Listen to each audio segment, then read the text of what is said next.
Geography is all around us. In the towns we inhabit, the streets where we live, in the country, and at the coast where we work and play.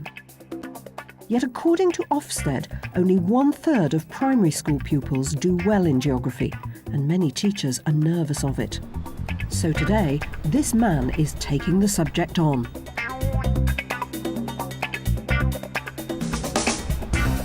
Sam Jones is Geography Coordinator at St Leonard's Church of England Primary School in Exeter. Geography can be a worrying subject for a lot of people. I myself disliked geography immensely when I was at school, so I never took geography beyond the age of 14. I actually really enjoy geography now because I like to enthuse the children learning about people and places. I also think it really broadens their horizons and also makes them perhaps interested in travel, especially with the opportunities we have for travel today. Sam will demonstrate how he delivers the Key Stage 2 topic, investigating the local environment. This programme contains the highlights of lessons and a field trip that run over a day and a half, but the detailed lesson plans and worksheets are on the Teachers TV website. During their inquiry, the class will undertake an environmental assessment of the locality. The task they've been set is to find out whether environmental quality is better around the school or by the river quayside, and to attempt to explain why differences occur. The work includes a field trip to survey local streets and mark them against selected criteria which measure environmental quality. And back in class, they'll present their data, evaluate their findings and reach a conclusion. David Weatherly, Devon's geography advisor, works across England on the reshaping of the teaching of geography. He supported Sam Jones in planning the environment work, and he'll evaluate it with him and with Natalie Toulson, geography coordinator from another Exeter primary school, St Michael's. I want you to think about a street that you would really like to live in. What I'd like you to do is shut your eyes and picture in your head what that street would look like. I'm going to count to 3, and by 3 I want you all to have your eyes closed. I want you to picture yourself walking down this street. It's the nicest street, or one of the nicest streets you've ever been in. I want you to picture all the things that make it such a nice street. Actual physical things. Or what is not in your street? Is it that makes your street so nice? What this street hasn't got? Right, well done everybody, heads up. What I'm going to get you to do is tell me which of the things on the board are the most important things that make that street an attractive place to live. But I want you to do it, and I've got you to do that visualising in your head, because I want this to be you doing the thinking, Tashin. Not what your parents might say, but what you would like. From the criteria set on the board, the class work in pairs, but are invited to make individual choices on the top 10 factors that most appeal in an attractive place to live, and give them a score. What do you reckon then? Safe places to cross. Definitely. Off-road parking. And how about house lights to decorate? Yeah? No graffiti. No overhead wires. Right, you like it to be close. You think it's quite important to be close to local Pretty shops. front gardens is the best one because children get to play there. And in fact, Pretty Front Gardens scored highly when the children voted for their most attractive street. No air pollution, though, got the highest score. You gave the children a whole range of different criteria from which to choose.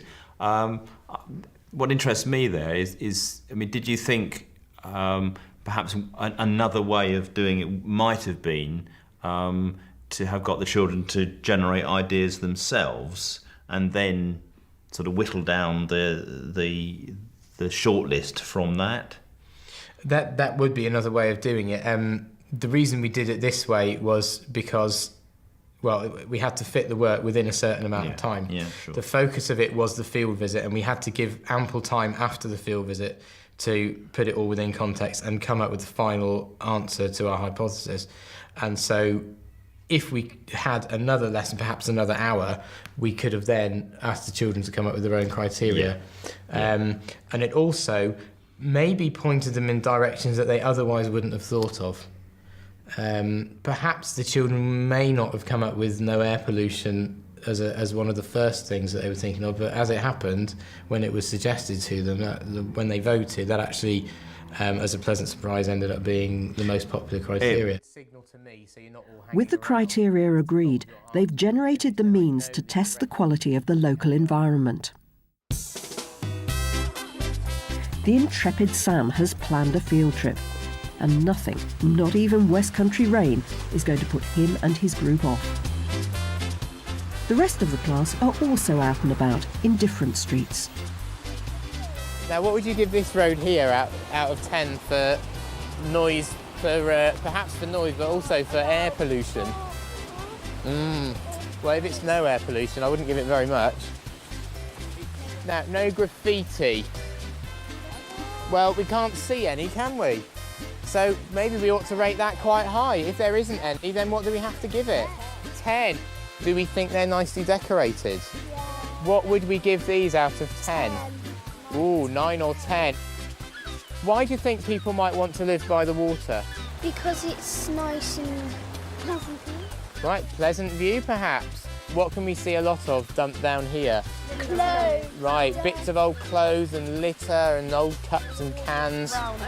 Right, the water isn't a fantastic colour either, is it? It does look a little bit polluted. Rain. Right, there is rain as well, isn't there? Well spotted. I think it might be time to go back to school. The objective of the fieldwork then was for them to actually collect primary data. Yes. And again, that's very interesting because I think you've illustrated here the fact that fieldwork can happen outside of the school gates, and that it doesn't have to be fieldwork which always involves a coach trip to the countryside and so on. Because I think if perhaps you'd done something on the environment in the countryside, it would have perpetuated a stereotype that environment equals countryside. From the River Exe Returning from the quayside with the data they've collected, each street is given a score out of 100. Next, they must work out the distance the streets were from the river before they can prove if their theory that the environment is of a better quality nearer the school is correct. For that, they need a scale map to calculate the straight line distance in metres of each street from the school. First we start from like here, and then we have to find Claremont Grove. Dang. 710, wasn't it? Yeah, 710. Yeah. Now what we're going to do is compare the total score and the distance for each street, and we're going to represent each street on something called a scatter graph. Now you might not have used scatter graphs, or you might have seen one, but they're very easy to do. We're going to use our coordinate system. We talked about coordinates before, but in a slightly different way, of going along the corridor and then what? Up the stairs. What is it? Along the corridor, up the stairs. That's the best way to remember the order that these coordinates need to go in. Again, we're doing... Sam shows the class how to draw a scatter graph using the two pieces of evidence gathered from the first street surveyed. If I go along the corridor at the bottom, and I can find 750 must be there. I've got to then go up the stairs, and I can see that this line here is where 80 is. So, where 750 and 80 meet, I'm going to put a cross as accurately as I can on that line. 50. Once the data has been entered on the graph, an outline is made around the outside crosses so that a line of best fit can be drawn through the middle.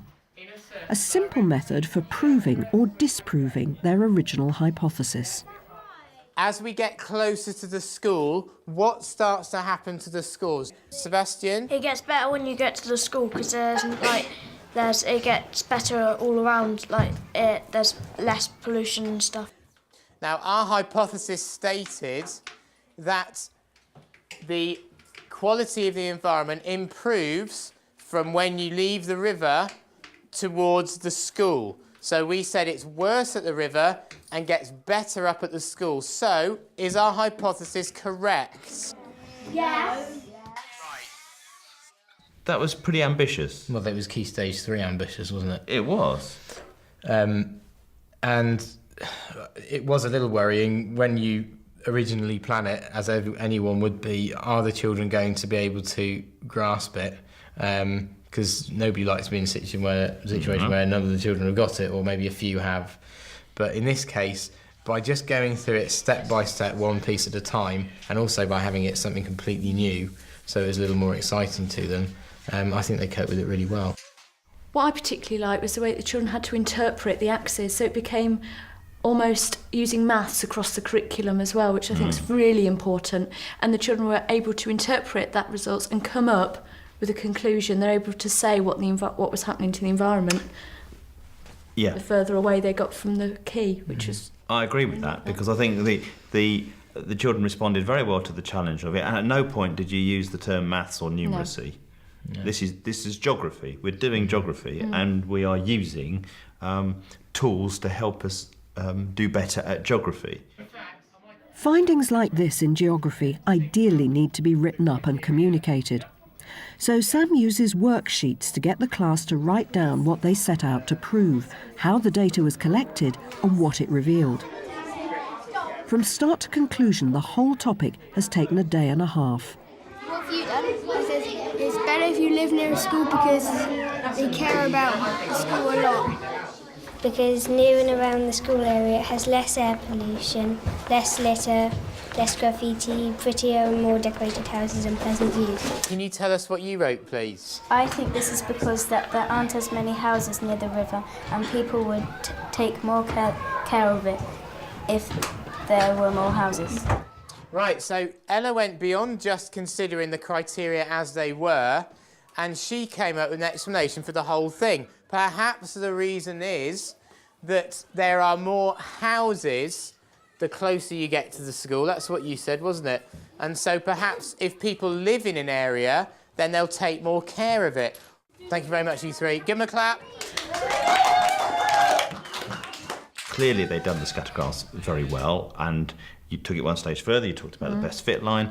And then there was the last part of, or the last lesson, where you were doing the interpretive work, and you gave yourself a good deal of time for that, didn't you? Yes, we had to make sure that the children realised the entire point of the whole unit of work rested on the interpretation of the data that they come up with. They'd come up with, or they'd chosen these criteria, they'd gone out and done the field work, they'd judged each street, they'd totalised their scores, they'd put it on the scatter graph, and now they're actually going to look at what these results actually mean. And in some ways I think this was a real challenge for them, but I know that the children, now that they've finished the unit, actually feel that they got something from it because they pushed themselves, they really did, and the expectations were high and they managed to live up to it. That progression is precisely what careful planning and discipline in teaching can result in. Yeah. If you're interested in finding out more, there's a set of comprehensive lesson plans and other supporting materials on the Teachers TV website.